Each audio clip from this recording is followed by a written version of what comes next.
Muito bom dia, boa tarde ou boa noite para você que está nos escutando. Estamos começando uma edição especial Outliers InfoMoney. Eu me chamo Clara Sodré e aqui ao meu lado Fabiano Sintra. Vamos para mais um episódio? Mais uma vez aqui com Outliers, em presença aqui de duas figuras ilustres. Também Clara Sodré, para mais um papo de altíssima qualidade. Cercada aqui de edições especiais, né, Fabiana? Esse episódio celebra a oficialização de uma parceria entre o podcast Outliers e o InfoMoney, fortalecendo o papel na democratização de informações sobre a indústria de fundos brasileira. A partir de hoje, você poderá acompanhar cada episódio diretamente no portal InfoMoney, com cobertura de conteúdos exclusivos, ampliando ainda mais o conhecimento e te deixando cada vez mais perto do universo da gestão de recursos. E nada melhor do que receber nesse episódio emblemático e que oficializamos essa super parceria, a grande gestora Outlier de 2024. Uma gestora fundada em 2007 em parceria com o Itaú e que ao longo dos seus 17 anos de existência foi se consolidando como uma referência na indústria de fundos brasileira. E que nesse 2025 já começou sendo a grande premiada da Premiação Outliers InfoMoney, premiação criada para reconhecer os grandes destaques da indústria de fundos. Com muita honra, recebemos aqui na bancada Márcio Verri, CEO, e Flávio Canho, gestor dos fundos de CRICRA, da Quiné Investimentos, da gestora do ano. Sejam muito bem-vindos. Obrigado pelo convite. Obrigado por me receber. Bom ter vocês aqui.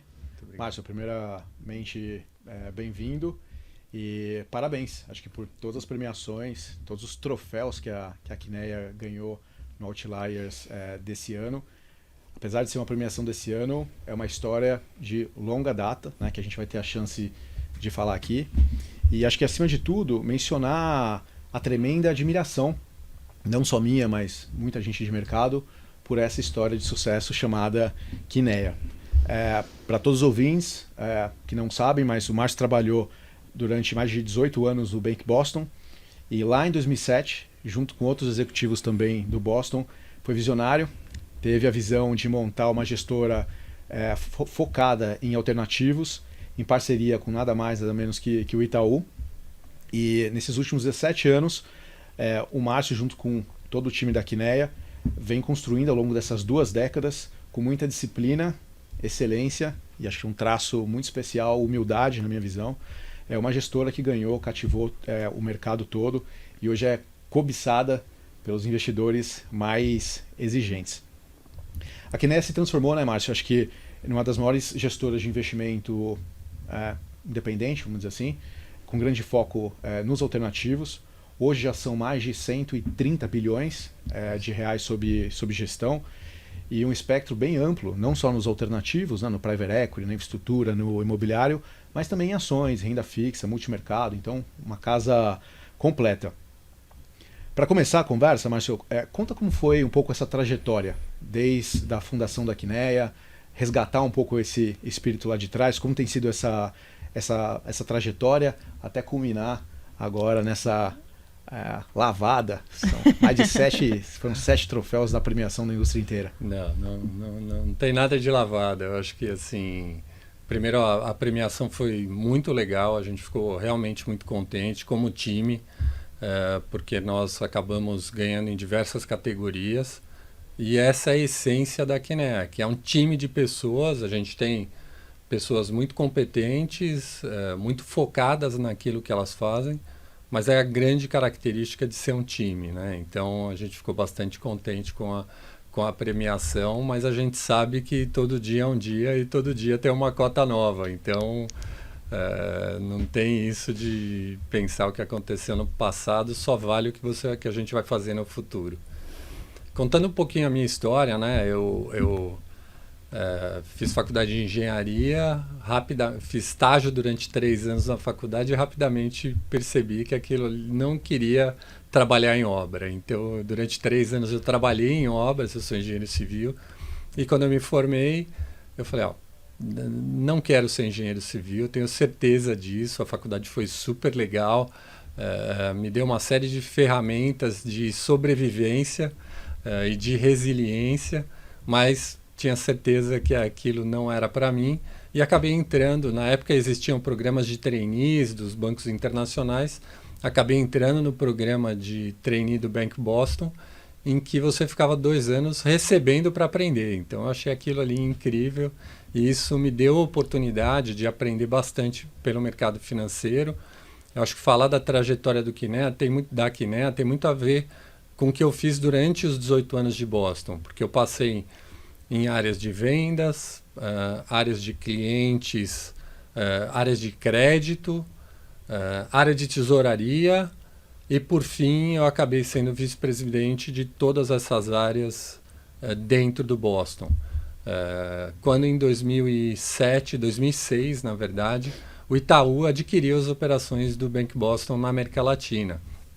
E, sinceramente, eu não tinha intenção nenhuma de sair do banco, porque era um lugar que eu adorava trabalhar, era um banco muito focado em cliente, então isso era muito legal. E daí o Itaú adquiriu as operações do banco e eu tive contato com o Itaú por dentro. E foi super legal, assim, porque descobri um mundo novo, um banco muito diferente de bancos internacionais, que naquela época, estamos voltando a essa época, mas naquela época os bancos internacionais aumentavam e diminuíam as suas operações de acordo com o risco do país. E com o Itaú, assim como com o Bradesco, assim como a XP, não existe essa possibilidade. Brasil é o core business do negócio, então precisa dar certo. E foi muito legal ter contato com isso, mas, por outro lado, eu tinha certeza que eu não gostaria de continuar trabalhando em banco e queria empreender. E daí, na minha entrevista de desligamento com o Roberto Setúbal,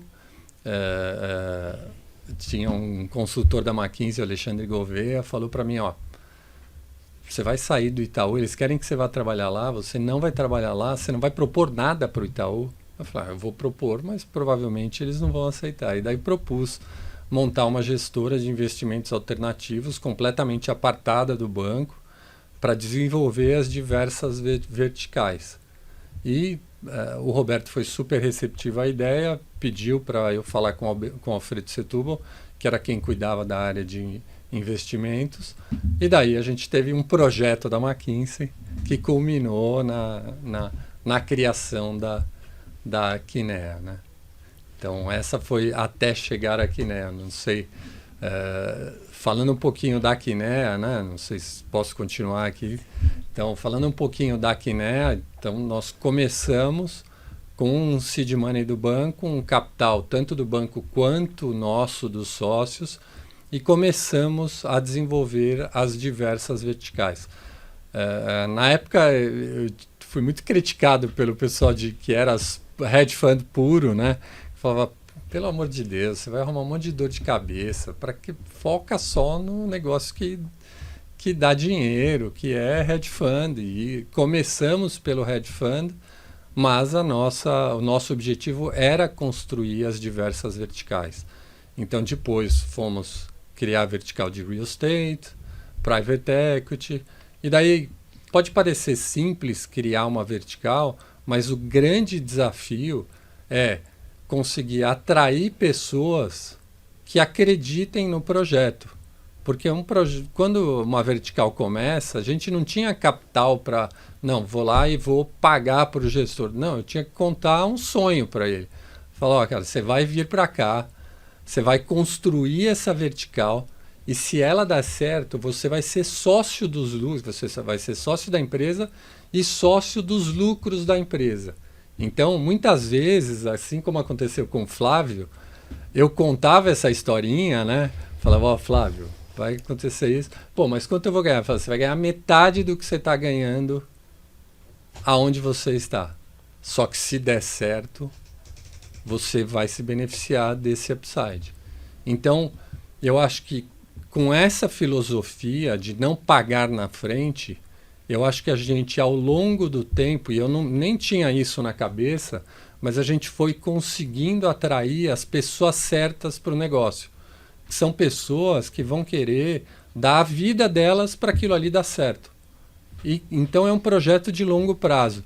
Em projeto de longo prazo, tem um cara que é o nosso chefe que tem que estar satisfeito, que é o cliente. Então, esse foco no cliente que sem o cliente o negócio não ia dar certo, eu acho que é a constante nas diversas áreas da Kinea.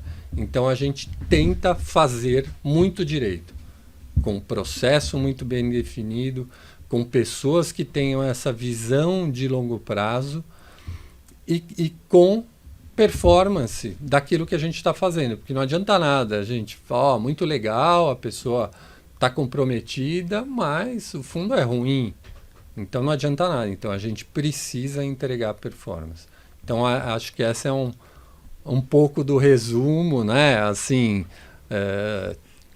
hoje em dia a gente tem um tamanho bastante grande, a gente tem uma capacidade de atrair, porque a gente consegue contar várias histórias de sucesso, mas não foi assim no começo. A gente demorou uns 5 anos para realmente a empresa ter uma cara de um negócio diversificado, mas felizmente a gente conseguiu passar dessa arrebentação. O bacana é que a gente está aqui ouvindo o Márcio, mas temos aqui a presença do Flávio. E o Flávio, que foi atraído por esse modelo de negócio, ingressou na Kinea em 2012, tem aqui na sua ampla experiência, né, uma combinação de real estate, direito, estruturação de crédito. Flávio, conta um pouquinho pra gente dessa história, da sua história profissional até chegar na Kinea, o que te motivou a vir para a Kinea e como você enxerga hoje o modelo de negócio. Bom, obrigado novamente por me receber, Clara e Fabiano. E eu acho que eu vou contar um pouco da história, talvez até para ajudar a audiência mais jovem que esteja escutando e às vezes tem muita insegurança sobre os rumos da carreira. Eu já fui essa pessoa que minha carreira deu errado, entre aspas, várias vezes, e acho que um pouco da trajetória errada me trouxe aonde estou hoje, que é um trabalho que eu adoro e que felizmente o Márcio e os outros sócios deram a oportunidade de fazer desde 2012. Então, eu queria ser advogado, e aí eu fiz um vestibular de administração de empresas, porque era um vestibular difícil, que era da GV na época, acabei passando, resolvi fazer a matrícula, mas queria ser advogado. Bom, comecei a faculdade e larguei um tempo a GV, porque queria realmente ser advogado, e aí a coisa foi indo, eu voltei, algumas pessoas me aconselharam a voltar, sabe, as pessoas, que hoje eu agradeço. E aí eu fui fazer um estágio em Direito, foi o meu primeiro estágio, e eu odiei. Assim, fiquei 1 ano no escritório, um escritório excelente, que é o Pedro Neto, mas para mim foi uma coisa que eu falei, putz, não é esse tipo de dia a dia que eu me identifico. E aí eu fui buscar um estágio dentro do mercado financeiro, né, ainda fazendo estágio de Direito, e eu tive a chance de entrar na Capitânia, que era o oposto de uma grande instituição. Pelo contrário, era uma casa, ainda né, ele tem essa cara de startup até hoje, mas era muito pequeno, eram 10 pessoas, e por sorte, afinidade, o Arturo me convidou, porque eu tinha um horário todo bagunçado, porque eu fazia Direito e Administração. Ele acabou topando os meus horários malucos, e ali eu comecei a gostar muito do mercado financeiro, e especialmente gestão de recursos. Eu estudava numa escola que as pessoas eram muito de investment banking, a GV, os melhores alunos iam para investment banking. Eu falei, putz, isso aqui não tem nada a ver comigo, eu nunca vou conseguir ser investment banker, mas olhando a gestão, eu falei, nossa, isso aqui parece legal. Bom, eu continuei na Capitânia, aí houve um spin-off da Capitânia, da Vision, que depois se tornou VBI. Eu estava me formando, decidi ir para a Vision, mas eu sempre meio um pouco na dúvida. Eu fiz nem sei se o Márcio sabe dessa parte, eu fiz um programa de trainee para o UBS na Suíça. Isso são coisas de pré-2008, são coisas que não existem mais. O programa era super concorrido, era espetacular o programa. Eu passei e eu não fui. E aí, nesse momento, acho que pela primeira vez, acho que meu pai ficou preocupado comigo. Meu pai é dentista, ele não tem noção nenhuma de mercado financeiro, mas ele olhou e falou, eu acho que meu filho não tá batendo muito bem. A história que o VR contou foi boa mesmo, hein? Aí eu continuei, na época na Vision, a crise de 2008 prejudicou muito a empresa. Eu falei, nossa, minha carreira deu completamente errado agora. Estava quase ali com uns 27 para 28 anos, não lembro exatamente. Tive que mudar de vida. Aquela aposta de Brasil, né? A Vision, ela começou nessa ideia do Brasil crescendo e tinha dado muito certo. Bom, aí eu falei, vou ter que começar de novo. E aonde a coisa casou, né? Eu já fazia estruturação de crédito agro nessa época, e eu entendi que o crédito estruturado imobiliário era um pouco mais estável, assim, era uma coisa que eu vi da minha cabeça, e aí eu fui indicado para a RB Capital, que era uma casa iniciante, mas já muito ativa, e que era muito... era uma promessa aí nessa onda de securitização imobiliária e fundos imobiliários. Então, acabei migrando para lá, e aí eu brinco que foi um MBA ou um Investment Banking forçado. Então, a gente trabalhava muito e ganhava pouco. Era Investment Banking com salário de back-office. Eu brinco, mas sou muito grato, porque foi uma época que o mercado de capitais imobiliário começou. Então eu peguei todas as primeiras ofertas de CRI, de fundo imobiliário. Hoje, olhando para trás, assim, foi realmente um privilégio ter tido a chance de passar por aquilo. Só que depois de 3 anos eu estava completamente estafado, e eu tinha aquela lembrança de gestão de recursos, que foi algo que eu sempre achei, putz, gestora é um negócio legal. E aí, por sorte, né, são as coisas da vida, de você, acho que, manter bons relacionamentos, tentar levar as coisas de uma maneira positiva. Um ex-chefe meu, da época de Vision, estava na Quineia, que era o Celso Gamboa, fazendo um trabalho de consultoria, e aí um dia eu chamei ele para almoçar, falei, putz, tô chateado aqui com a minha carreira, não sei para onde eu vou. Ele falou, olha, eu não sei o que eu posso fazer, mas tem uma iniciativa aqui na Quineia que eu acho que pode casar, que é de se criar uma vertical de fundos de CRI. E, putz, era tudo que eu fazia ali nos últimos 3 anos. Bom, eu fui conversar com o Márcio e com o Carlos. Eles me chamaram ali no Salvatore, não sei se você lembra disso. Lembro. E até uma mesa meio escondida, assim. O Márcio falou, fica tranquilo aqui que ninguém vai te ver. E aí, putz, eu rapidamente me identifiquei, assim, pelo perfil pessoal.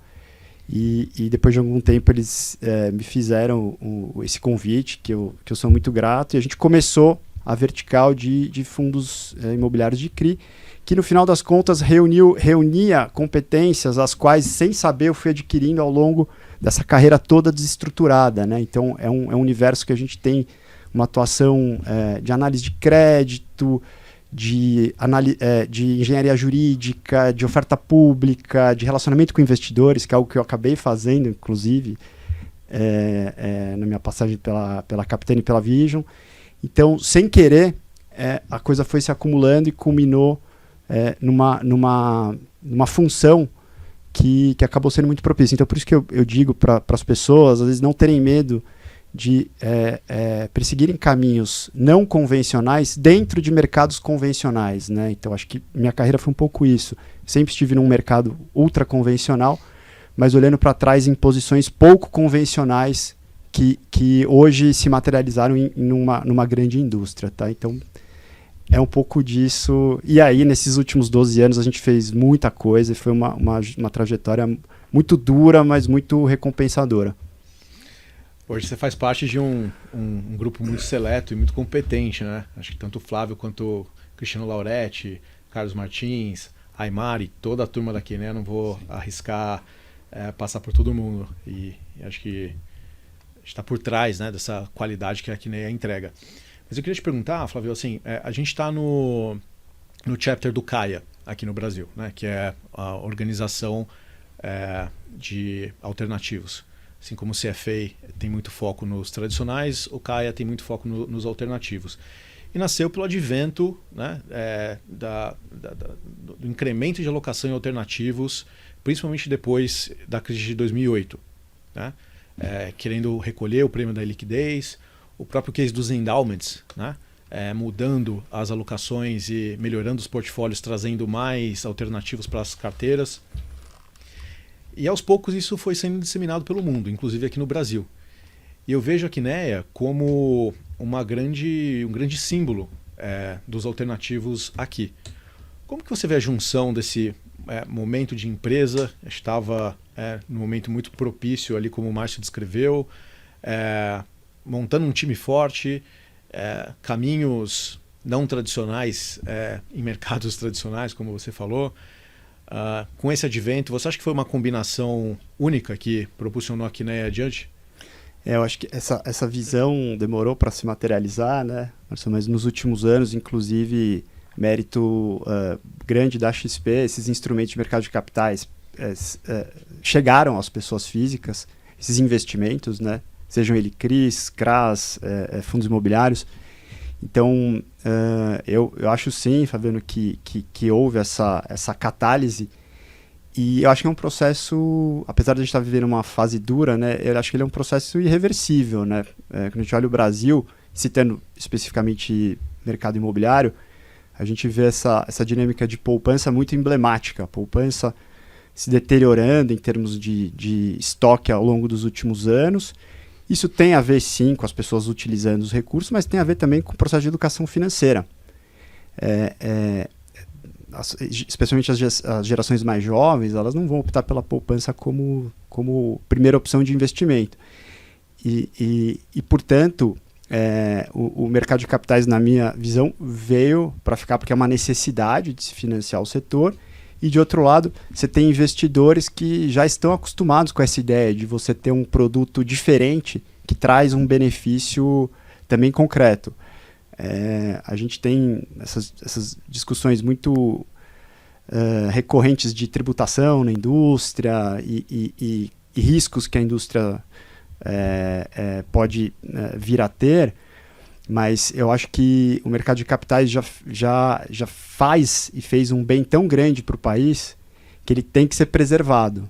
Então, as pessoas físicas são muito fiéis e elas depositam recursos de extremo longo prazo nessas alternativas, né? Seja no fundo imobiliário, que é um veículo muitas vezes perpétuo, ou num CRI, que é um ativo de 10, 12, 15 anos. Então, eu acho que isso não é algo para a gente menosprezar. Do ponto de vista do governo olhando, o mercado de capitais brasileiro está funcionando, porque esses empresários que se beneficiam desses recursos, olhando pela Quineia, né, a gente consegue fazer operações super longas a custos bastante razoáveis, assim, muitas vezes até inferiores aos custos de operações bancárias tradicionais, e além disso, em estruturas muito flexíveis, que usualmente os bancos não têm condição de dar por regulação.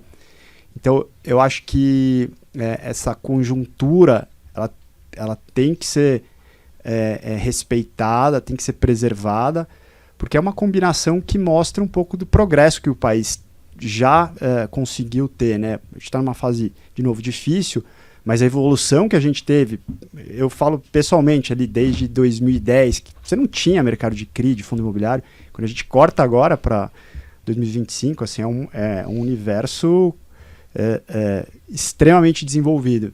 Então, eu acho que a trajetória tem que continuar nessa direção, assim. E eu acho que o país conspira para isso, apesar desse mau momento que a gente está vivendo. E acho que vocês têm um papel fundamental, né? Têm sido protagonistas aí ao longo desses últimos 20 anos e seguem sendo. E Márcio, assim, a Quineia ela é referência em gestão, mas eu vejo também um trabalho muito bem feito como empresários, né? Como CEO, inclusive. Vocês são capazes de atender um público muito diverso. Então, desde um cliente institucional estrangeiro que tem necessidades e expectativas específicas, até fundos de pensão, family offices locais, fund of funds. E vocês fazem um trabalho muito reconhecido também na pessoa física, na rede de varejo. Muitas outras gestoras e muitos outros executivos tentaram fazer esse trabalho, mas ninguém nunca foi tão bem sucedido quanto vocês. Qual é o segredo da Quineia? Como vocês conseguem navegar com tanta habilidade em públicos tão distintos? Eu acho que a primeira coisa que a gente faz é ter uma noção que toda vez que a gente vende um produto, vamos imaginar, você foi lá, bolou um produto, vendeu aquele produto, o cliente comprou o produto. 10 minutos depois, a gente assume que o cliente não tem a menor ideia do que ele comprou. Porque é verdade. Vamos imaginar que o assessor vendeu um produto para um dentista e falou, ó, temos aqui um fundo de CRI do Flávio, que é um fundo indexado a índice de preços. Que risco ele corre? Ele corre o risco de crédito privado. Quanto é que ele vai pagar? Vai pagar tanto por mês, tal. A única coisa que ele vai saber depois de uma semana é que aquele fundo vai estar rendendo e que ele está alocando o dinheiro de longo prazo dele, a aposentadoria dele, naquele produto. Então, o nosso objetivo fundamental é ter o dever fiduciário de cuidar para aquele mandato que a gente recebeu ser cumprido. Então, acho que essa é uma filosofia que ela parece simples. Falar, tudo bem, não. Porque muitas vezes eu vejo muita gente correndo o risco e falar, eu falei para o cliente que ia ter esse risco, mas deu errado, mas não. A gente está cuidando do dinheiro de aposentadoria de milhares de pessoas que vão estar dependendo daquele dinheiro para receber os rendimentos. Então, essa filosofia que a gente tem faz com que a gente tenha uma série de cuidados em tentar prevenir os riscos extremos em qualquer produto, para que a gente pode performar mal, mas a gente não pode chegar um dia e falar, quer saber, você perdeu 80% do seu capital aqui porque eu fiz... A gente já viu essas coisas acontecerem ao longo do tempo com diversas gestoras, e isso vale tanto para um fundo que tem um mandato específico, como para um fundo multimercado, em que você vai estar gerenciando riscos e tentando eliminar o risco de riscos extremos, de drawdowns muito significativos. Então, vale a mesma coisa para todos os produtos da empresa. Como vale para uma empresa de private equity, que precauções você vai ter para você não perder o capital do cliente. Então, isso faz com que a gente seja muito focado em olhar os riscos extremos que a gente está correndo nas operações. E faz com que os gestores, além de ser gestores de dinheiro, eles sejam gestores de risco. Então, a pessoa que a gente quer trabalhando na Quinéia é aquela pessoa que ela é preocupada com o dinheiro dos outros, porque aquilo a gente está tendo o privilégio de tomar conta desse dinheiro. E daí qual que é o segredo? A gente trazer gente que tenha esse perfil. Então, hoje, nós temos uma máquina de formação de pessoas que é muito poderosa. 60% das pessoas que trabalham na Quinéia hoje, elas vieram dos nossos programas ou de estágio ou de um programa que a gente chama Desafio Quinéia, que tem um desafio de ciência de dados que essas pessoas fazem, daí a gente conhece as pessoas. Os estagiários da Quinéia, os gestores têm a obrigação de mandar embora o estagiário. Geralmente, estagiário você não manda embora, né? Você já ensinou tudo para ele já está fazendo aquele trabalho, mas se ele não tem a cultura que a gente quer, eles têm que mandar os estagiários embora e trazer esse nível de pessoas. Então, hoje, o time do Flávio, na área de CRI, tem, 12 pessoas, na área de agro tem mais 10 pessoas. Essas pessoas, elas têm essa visão. Então, a grande questão é você trazer pessoas que têm essa visão. Acho que tem uma outra coisa, né, que acontece em gestoras, talvez por a gente ter o Itaú como acionista principal, ele é dono da maior parte do equity, a gente não pode falar que a gente é um partnership meritocrático, que todo mundo, né, se você pegar o site das gestoras, a maioria das gestoras fala isso, eu acho super legal.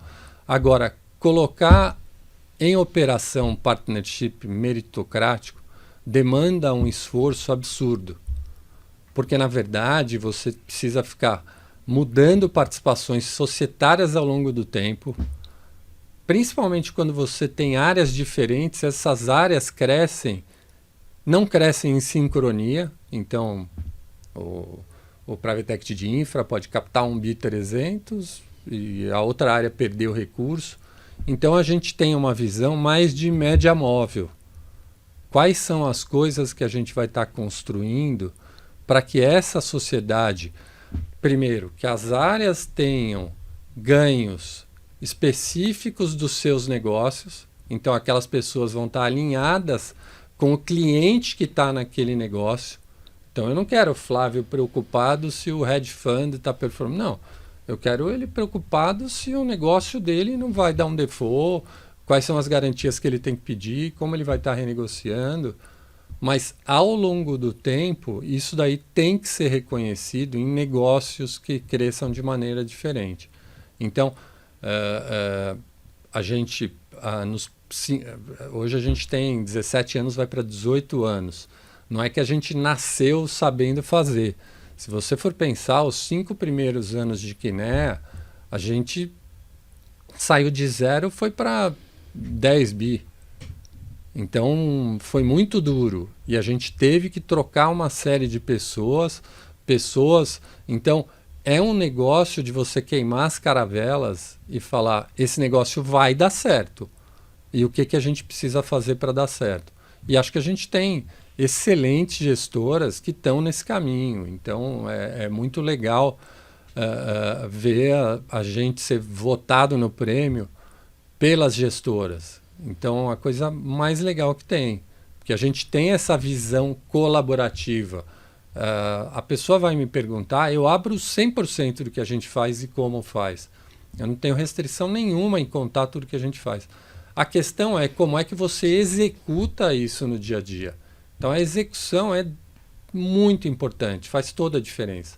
E acho que a gente tem conseguido ser um lugar legal para trabalhar, ser competente, trazer diversas competências, mas além disso, ser um lugar legal para trabalhar. Então as pessoas querem ficar lá por um tempo grande. Você sabe que eu já ouvi mais de uma vez detalhes como o time da Kinea veio aqui numa agência bancária falar com a gente especificamente sobre esse produto.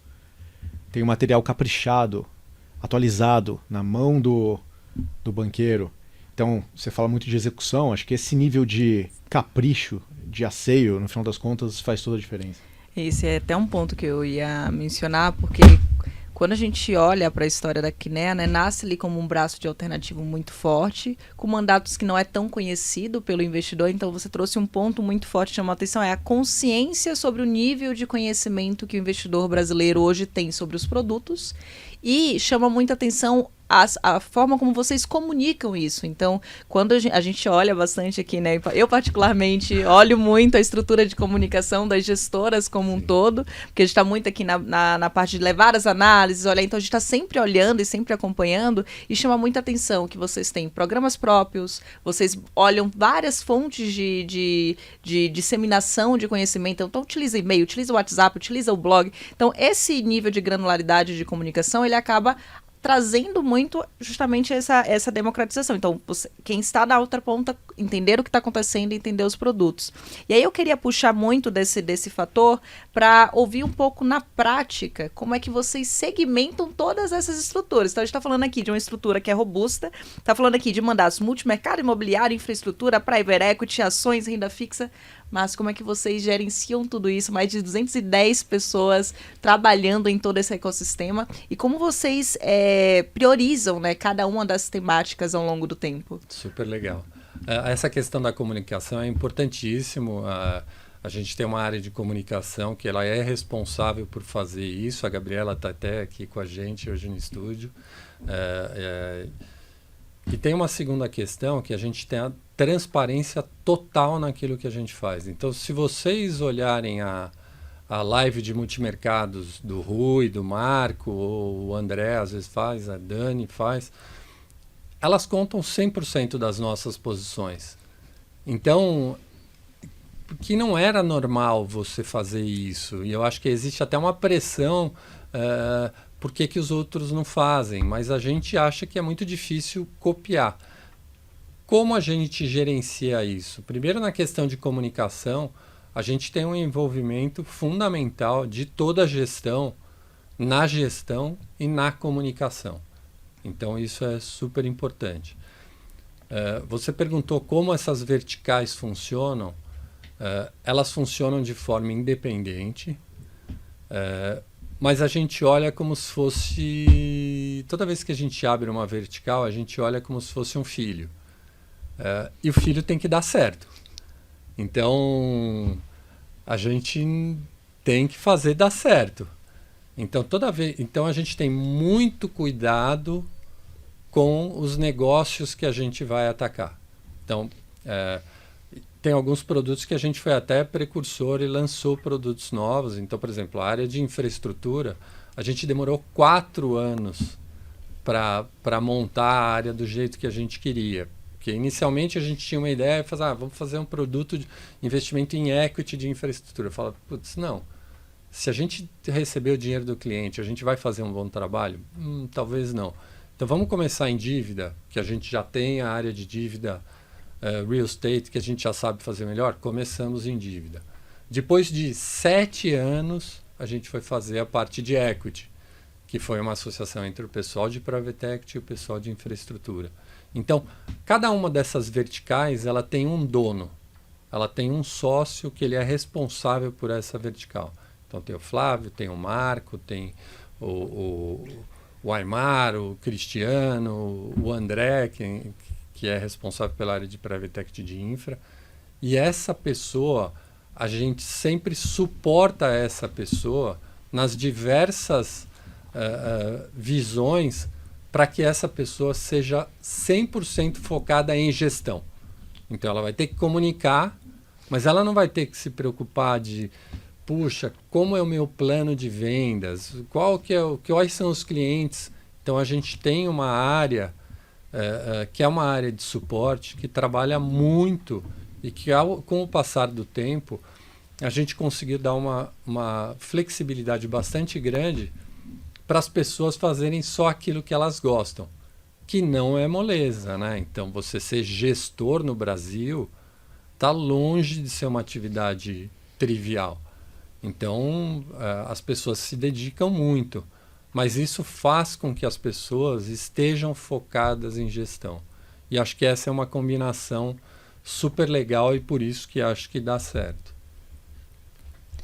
Excelente. Acho que tem um ponto muito bacana quando a gente olha, né, para todo esse histórico de crescimento da Kinea, que a gente não está falando de uma fase de mundo e de gestão aqui no Brasil tranquila, né? Muito pelo contrário. A gente está passando por uma indústria em constante transformação e em um mundo e em um mercado em que a gente está vendo um movimento contrário. Então, teve um movimento de expansão em número de gestoras ali até 2019, e depois disso uma retração importante, e a gente segue acompanhando o movimento de consolidação da indústria de fundos.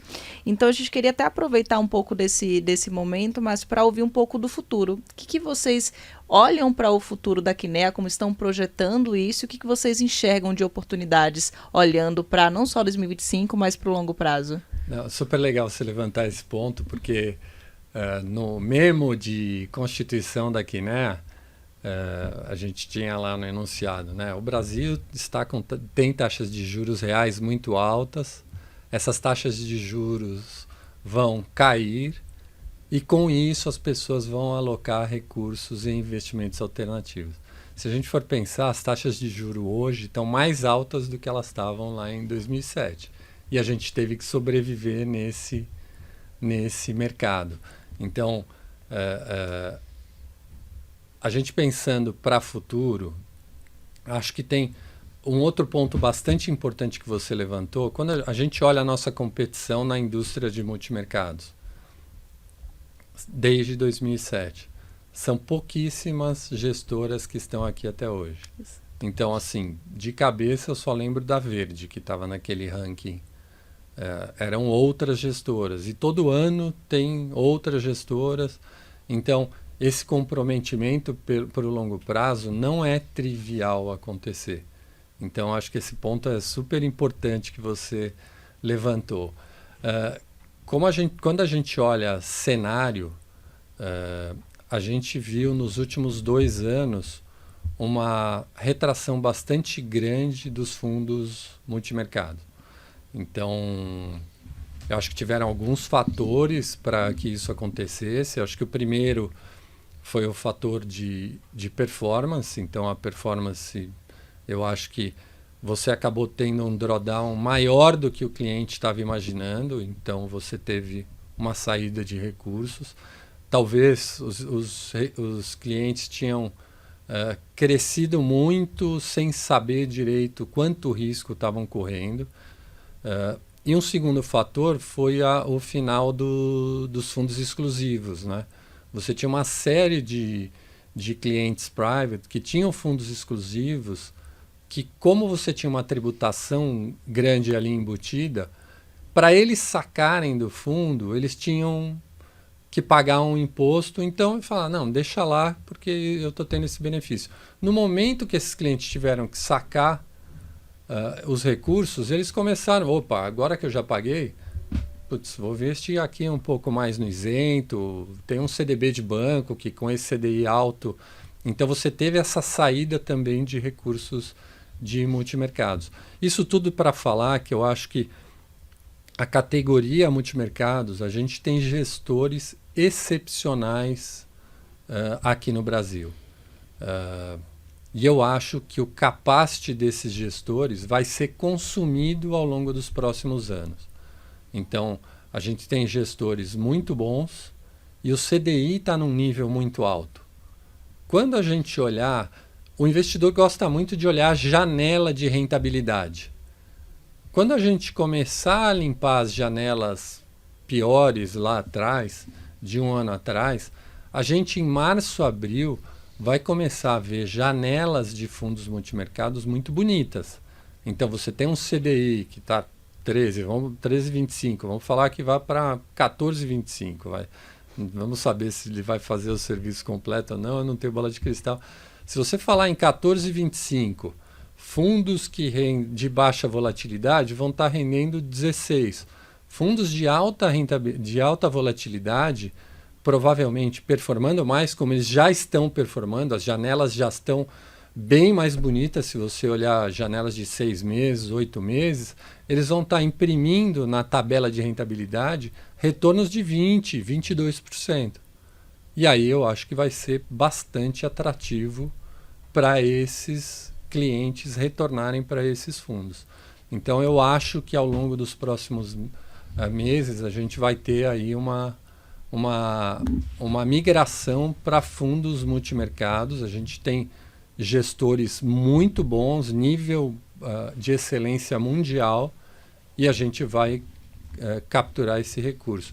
Acho que o Flávio podia falar um pouquinho da parte de listados, né? Eu acho que é onde hoje a gente tem aí, a gente teve um crescimento grande e os fundos hoje estão com desconto. Inclusive o KNCR e o KNHY foram premiados agora no Outliers. Que é Outliers. Então, vale a pena falar sobre os dois também. Bom, acho que esse financial deepening que a gente viu no Brasil, já uma última década, um pouco menos, ele foi especialmente impactante nos fundos listados. Então, os fundos imobiliários em especial cresceram muito, hoje são mais de 2 milhões de CPFs, a história que todo mundo conhece. No entanto, eu acho que boa parte desses CPFs não tinham vivido ainda uma crise dentro do setor, né? E é o que a gente está vivendo agora, né? E é uma crise menos do ponto de vista do ativo, a gente acha, do que do passivo. Por que eu digo isso, né? Quando a gente olha, falando aqui de qualquer praticamente classe de fundos imobiliários, os ativos estão performando muito bem, ou bem, via de regra. Então, exemplo emblemático disso, shopping centers, né? Você não tem recessão no shopping center, galpões logísticos, em geral, performaram muito bem e ainda performam. No entanto, o nível de subida de juros foi tão grande que as cotas mostram um preço que é um preço de ativo estressado. Vocês falam, esses ativos não devem estar performando, porque o nível de desconto que você tem é tão absurdo que parece que é um ativo em Covid, né? Que foi algo que a gente viu o oposto. Na época do Covid, os ativos, eles de fato tinham um risco de disrupção gigantesco. Porque antes da vacina, né, você não sabia o futuro de escritórios e shoppings. Então foi algo que a gente se preocupou muito. E, óbvio, teve aquele crash inicial, mas depois as cotas recuperaram muito. Então a gente vê hoje, em fundos da casa, inclusive, cotações que são muito abaixo do pior dia de março daqueles subsequentes circuit breakers.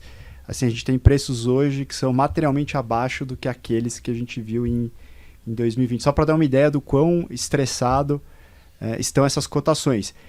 Agora, você pode contra-argumentar que, olha, o país vai entrar numa recessão brutal e esses ativos não vão performar.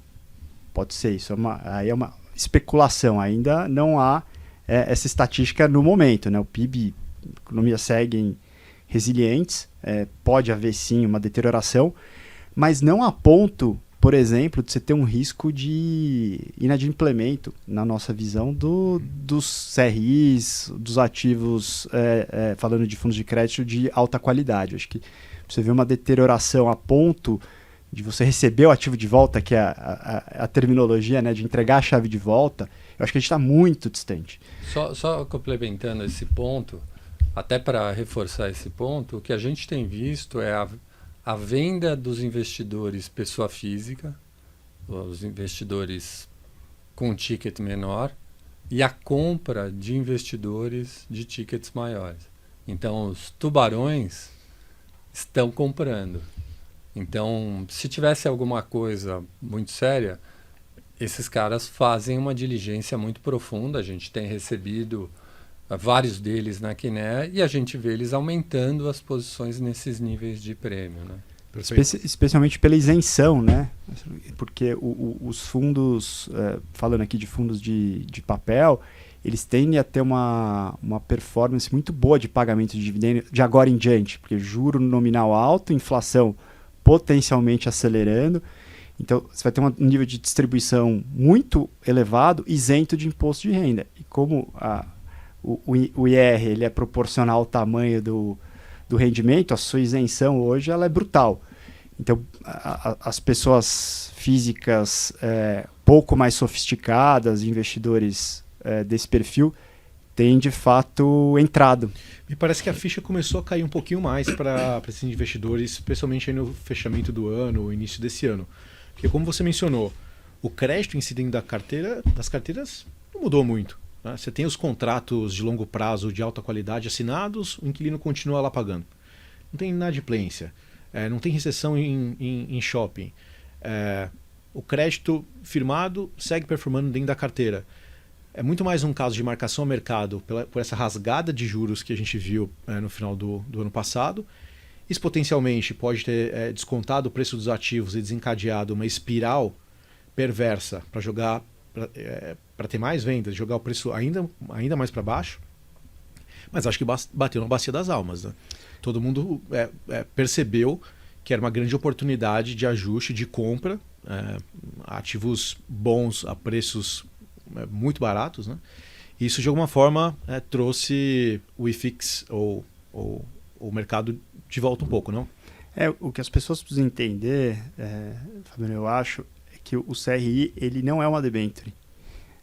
Especialmente a forma como a gente olha, a gente faz operações que são asset finance. Então a gente financia um ativo imobiliário especificamente. Obviamente esse ativo é de propriedade de uma empresa ou de um empresário que tem sua capacidade de crédito e precisa ser avaliada. Mas no nível do ativo, você precisa ter uma deterioração muito importante para que você receba ele de volta ou que você tenha inadimplemento.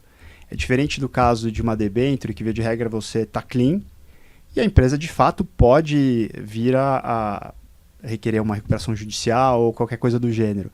Quando a gente financia um ativo específico, especialmente quando é um ativo isolado, então você tem estruturas em que você está financiando um fundo ou uma entidade que nem tem muitas vezes essa capacidade de pedir uma RJ, de fato o seu nível de proteção é muito superior ao crédito privado tradicional, na nossa visão. É o que a gente observa empiricamente. Então, quando se compra essa cesta, eu acho que você está numa posição muito superior a uma posição de crédito privado convencional. Por isso que a gente fala aqui com confiança, fala, putz, mas vocês não estão preocupados com a deterioração, com o risco de default? Sim, do ponto de vista teórico, mas na prática, como a gente tem essas operações que elas são muito bottom-up, a gente olha, de fato você vai ter uma cobertura menor, de fato o empresário perdeu dinheiro, vai perder dinheiro, porque vai sobrar menos dinheiro para ele. Se você fizer uma marcação do ativo, o ativo vale menos, mas isso não significa que ele vai defaultar e que ele vai entregar para a gente o ativo. Tá? Existe uma lacuna entre as duas coisas muito grande, e que eu acho que para, de fato, haver essa materialização, a gente precisaria estar num nível de estresse muito maior, que a gente não viu, inclusive, no Covid. Depois a gente fala um pouco mais de Covid, que acho que é um bom exemplo, mas eu vou fazer a pausa aqui. Está claríssimo, acho que seu olhar de que não existe uma preocupação estrutural, pelo menos nesse momento, a ponto de justificar esse nível de preço.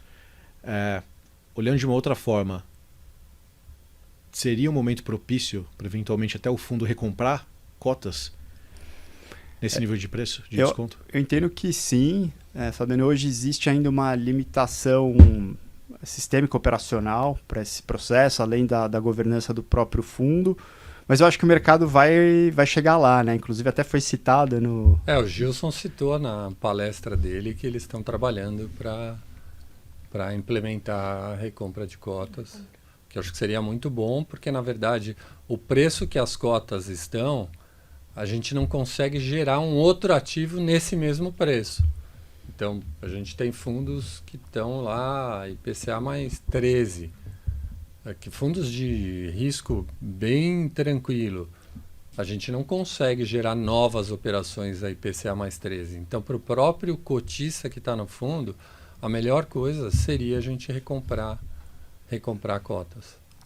Um ponto importante, a gente está falando aqui bastante do macro, mas tem alguns aspectos mais específicos pressionando hoje os fundos imobiliários como um todo. Eu acho que o que está mais no radar, em especial agora nesse início de ano, são os riscos relacionados à tributação, possível tributação. A gente até soltou um material que todo início de mês a gente solta, né, um panorama do que está acontecendo, fez em colaboração com o time do Research, e o esperado para fevereiro é a derrubada desse veto de isenção que tende a trazer um certo alívio.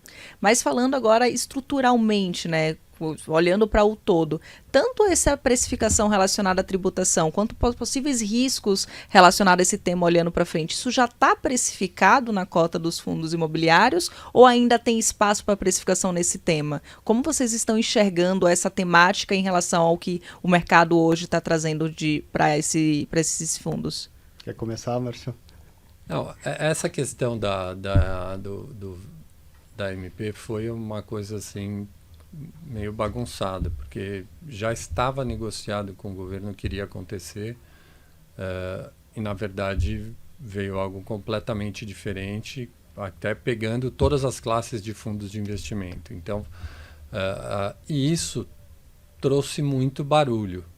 Então, eu acho que já está precificado. O que a gente tem visto é que não existe nenhuma conversa de tributar as cotas para todos os investidores. O que existe é uma conversa de alíquota mínima de imposto de renda.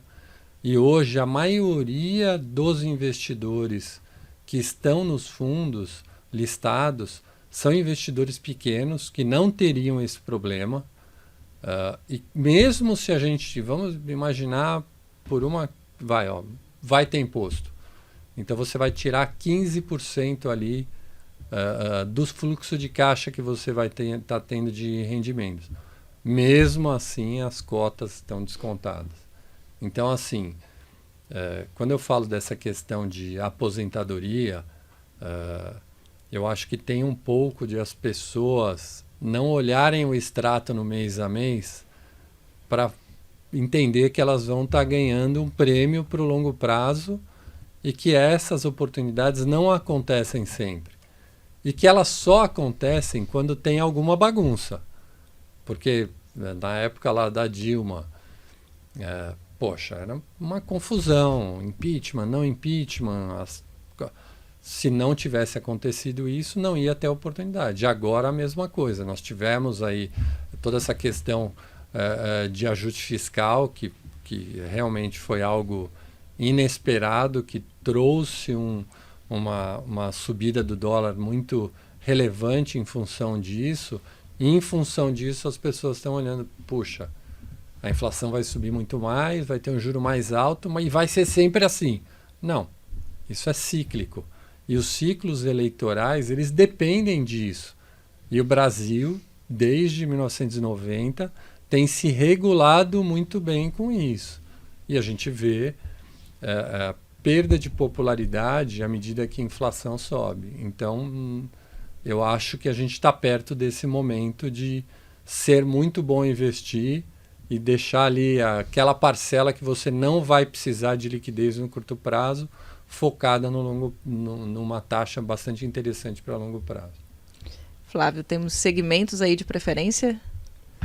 Eu acho que é geral, Clary, voltando um pouco do ponto que eu já fiz, eu acho que essa tributação tem que ser vista com muito cuidado, porque o ganho que o mercado de capitais trouxe para os empresários, a gente já falou muito do investidor aqui, né? O crescimento, das pessoas apreciarem os fundos imobiliários, mas do lado da economia real, existe um benefício muito evidenciado já e cada vez mais importante. Então, empresários que conseguiram tomar linhas com a gente, tá?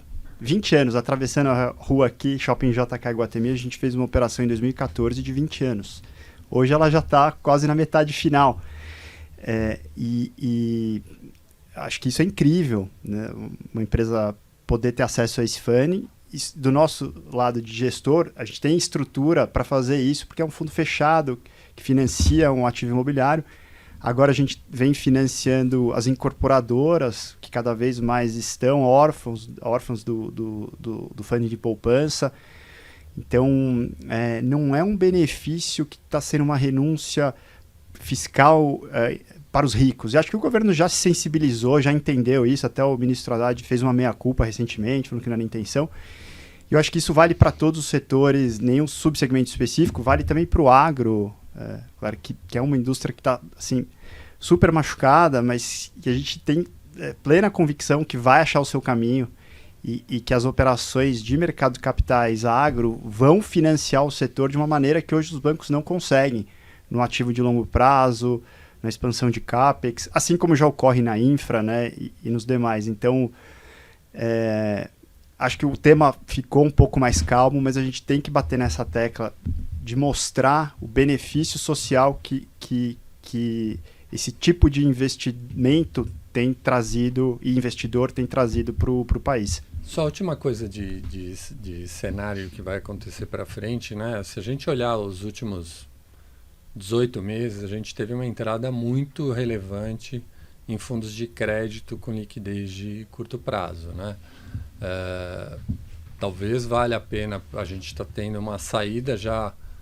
Essas saídas estão se acumulando, né? Todos os gestores já sabem disso, então o nível de caixa da indústria é bastante grande, então acho que tem uma proteção, mas talvez o cliente deveria pensar em uma pequena parcela, transformar essa liquidez que está no curto prazo, que está com prêmio baixo porque teve muita demanda, em algo que tem um prêmio grande, com mais prêmio de liquidez e com a cota oscilando no secundário.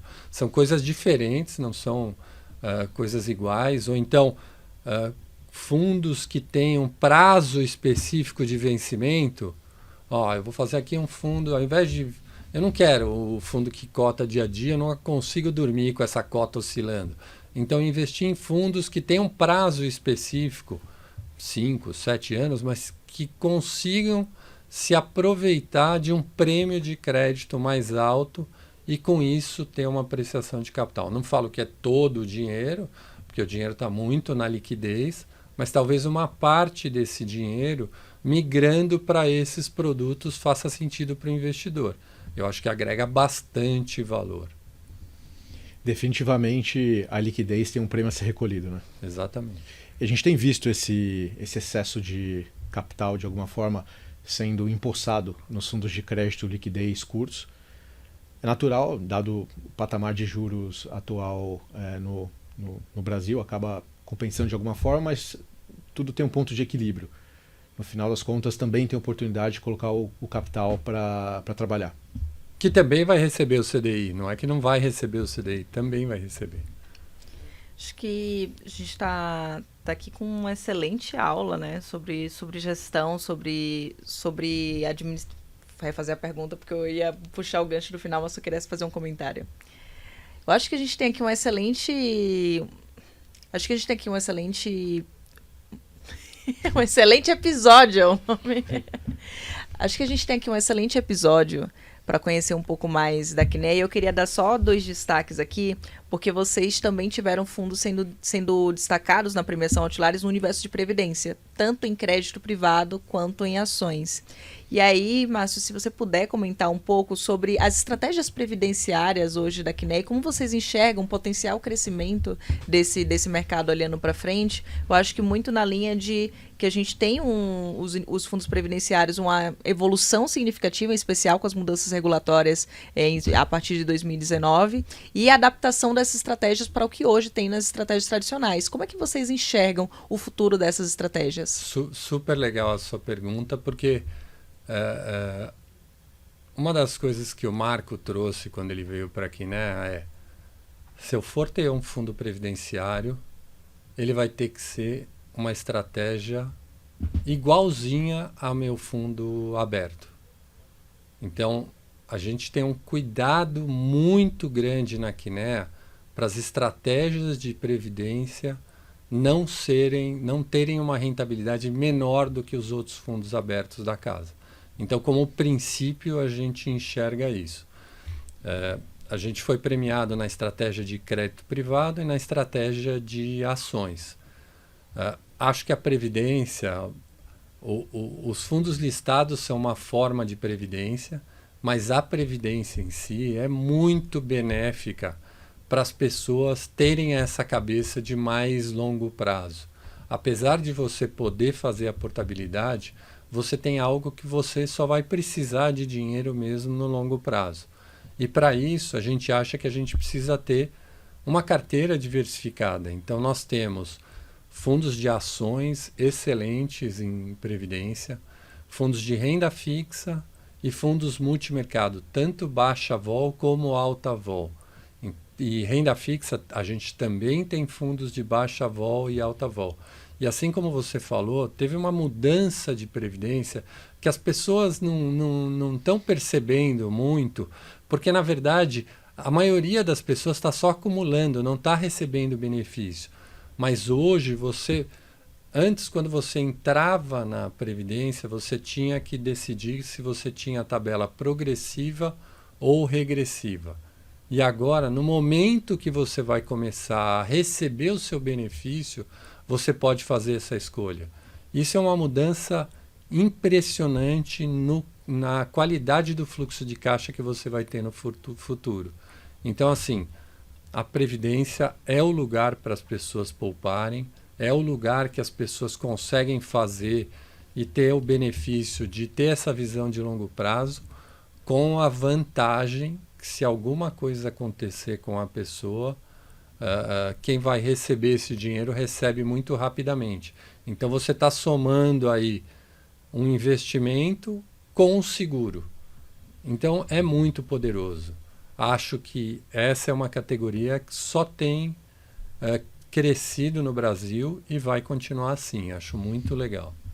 Excelente. Diversificação, foco no longo prazo. Uma gestora com diversas estratégias aqui para quem está nos acompanhando conhecer.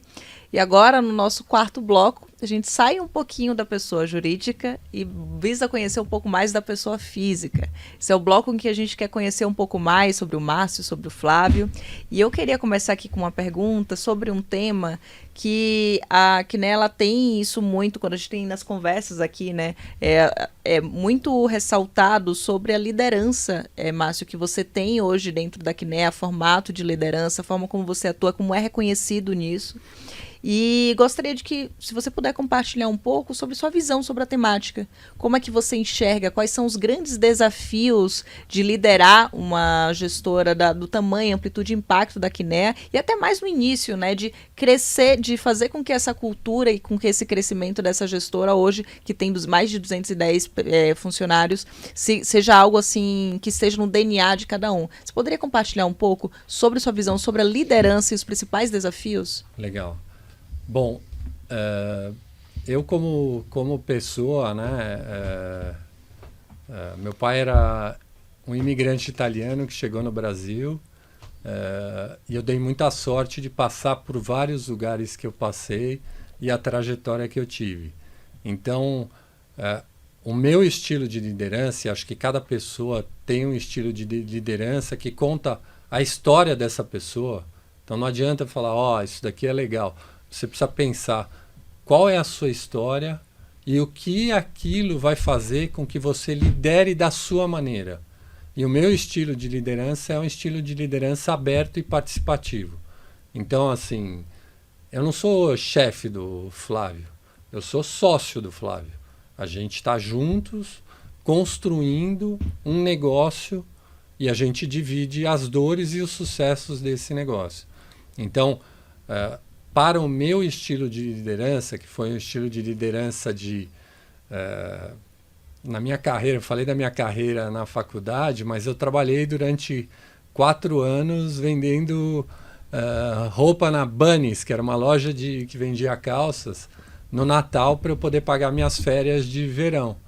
E isso, por menos que na época eu tenha tido noção, aquilo ali me trouxe essa capacidade de comunicar com as pessoas, de trazer, de engajar, que hoje é super importante na minha carreira. Então, eu gosto de ler muito sobre liderança, mas eu não fico overpensando nisso. Eu acho que tem que ser uma coisa natural e você tem que sempre ser sincero. Então, acho que quanto mais aberto você é com as pessoas em discutir os problemas de uma forma que a pessoa entenda que você está querendo ajudar e não perseguir ou mandar embora. Então, assim, quanto mais aberto você é, eu acho que você consegue engajar as pessoas nesse propósito. Então, acho que esse é um pouco do meu estilo de liderança. Eu sou muito técnico, então, assim, eu sou chato, perfeccionista nas coisas e, como eu falei, eu gosto muito de olhar risco. Então, é um pouco disso que faz o meu estilo de liderança e acho que as pessoas têm que se adaptar à sua história. Ninguém teve a mesma história, então as pessoas são diferentes. E temos aqui a visão de um CEO sobre liderança e aproveitar a visão da gestão sobre liderança. Flávio, como é que está a sua visão em relação à liderança no dia a dia? Como é que é essa cultura e como que você olha para esse tema? Primeiro que o depoimento do Márcio eu consigo assinar embaixo só com uma exceção. Ele falou, olhar pouco, o risco não é muito.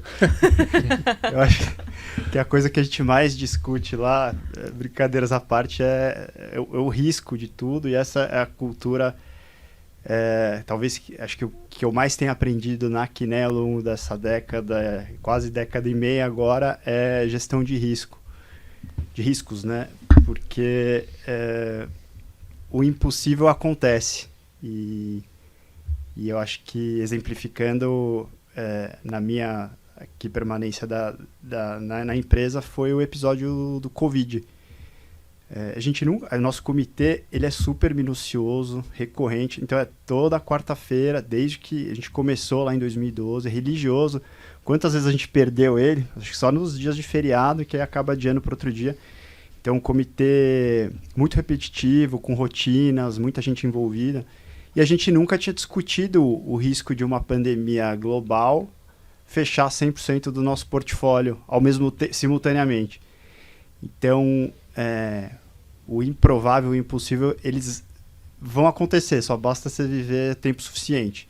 E eu acho que essa é a filosofia que a gente tem. Eu sei que não é tanta pergunta, mas só emendando um pouco desse lado mais de gestão do dia a dia, na seleção e dos investimentos, pensar que, a frase do Márcio, que a gente vai virar dono do ativo, de um jeito ou de outro. Então a gente começa pensando que aquilo vai dar errado, até do ponto de vista legal, muitas vezes. Não que a gente queira que dê errado, e a gente trabalha muito como parceiro dos nossos parceiros. Mas essa ideia, acho que nos possibilitou escapar aí de grandes problemas ao longo do tempo, ou de grandes tentações que a gente vê que, especialmente no bull market, algumas casas acabam caindo, né? Porque no bull market tudo dá certo.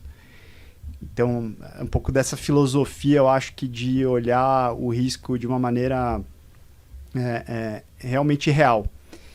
E do ponto de vista mais do dia a dia mesmo da gestão, acho que, repetindo um pouco do que o Márcio falou, a empresa tem essa cultura que as pessoas às vezes já estão conseguindo enxergar de fora, assim, que é um ambiente muito construtivo, eu diria, e é verdade, esse ambiente ele é muito autêntico, né? Não é um jogo de cena.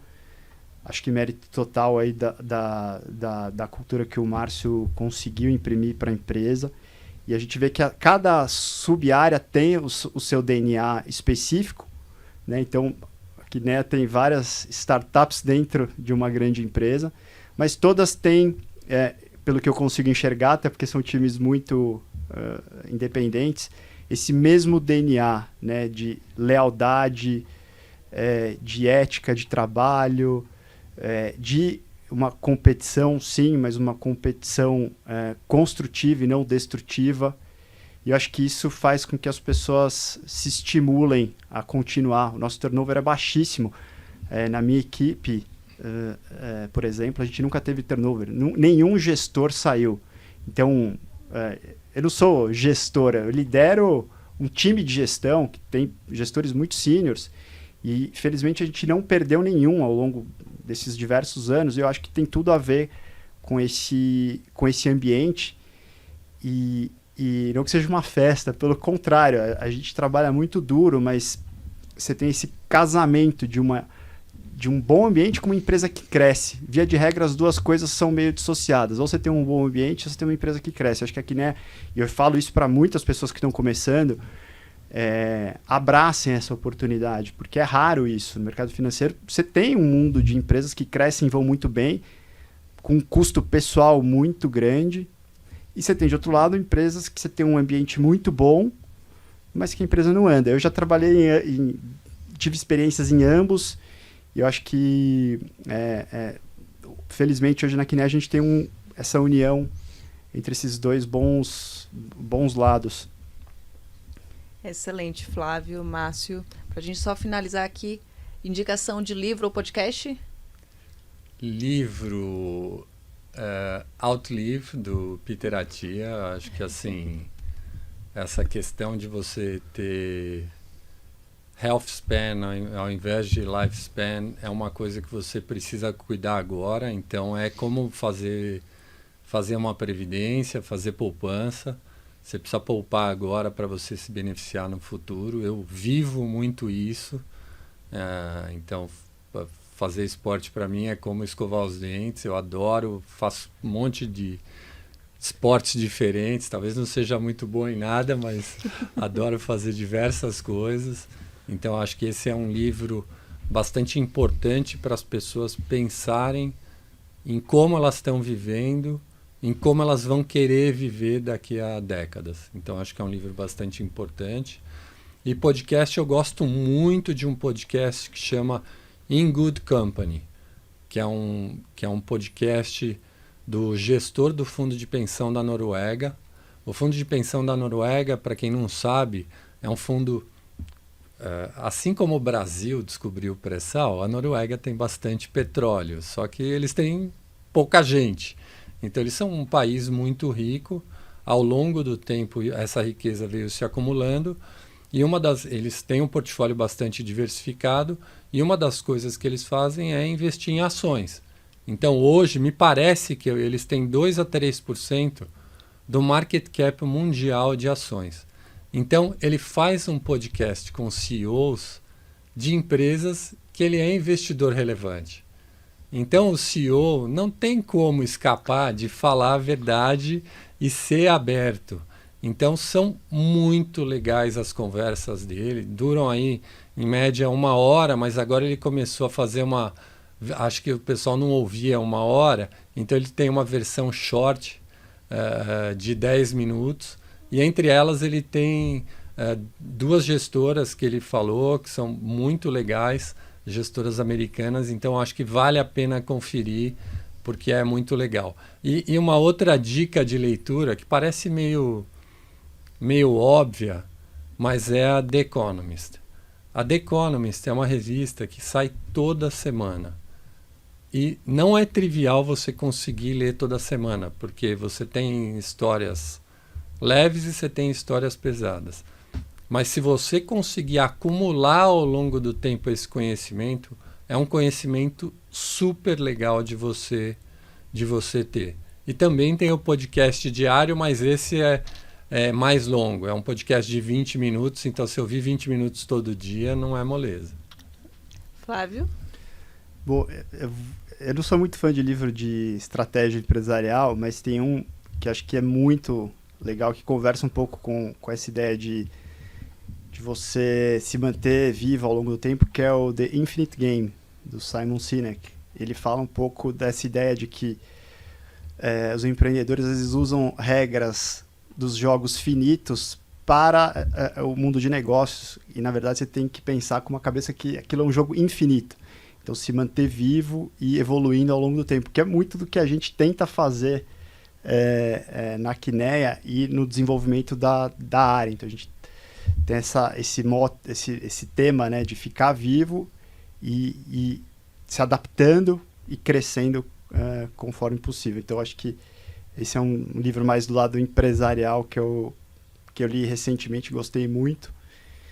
E acho que um livro mais filosófico que eu não tinha lido, por incrível que pareça, assim, mas eu recomendo também para o pessoal mais jovem, que é A Revolta de Atlas, que tem muito a ver com o que o Brasil está vivendo agora. Eu falei, putz, agora eu preciso ler esse livro, porque é a segunda vez que a gente está vivendo um momento como esse, fala muito da perda, né, da livre iniciativa, do Estado sufocando os empreendedores, da fuga de cérebros, livro da década de 50, mas impressionante como ele dá para fazer um paralelo muito atual aqui com esse momento. Então acho que é por aí. Flávio, Márcio, muito obrigada aqui pela presença de vocês.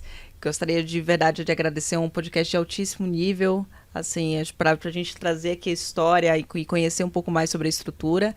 Para quem está nos acompanhando, a gente mencionou aqui bastante a premiação Outliers Infomoney. Essa é uma premiação que você pode conferir todo o regulamento no portal Infomoney, então fica aqui a sugestão para quem quiser conhecer sobre a premiação, as categorias, conhecer os vencedores, vale muito a pena conferir.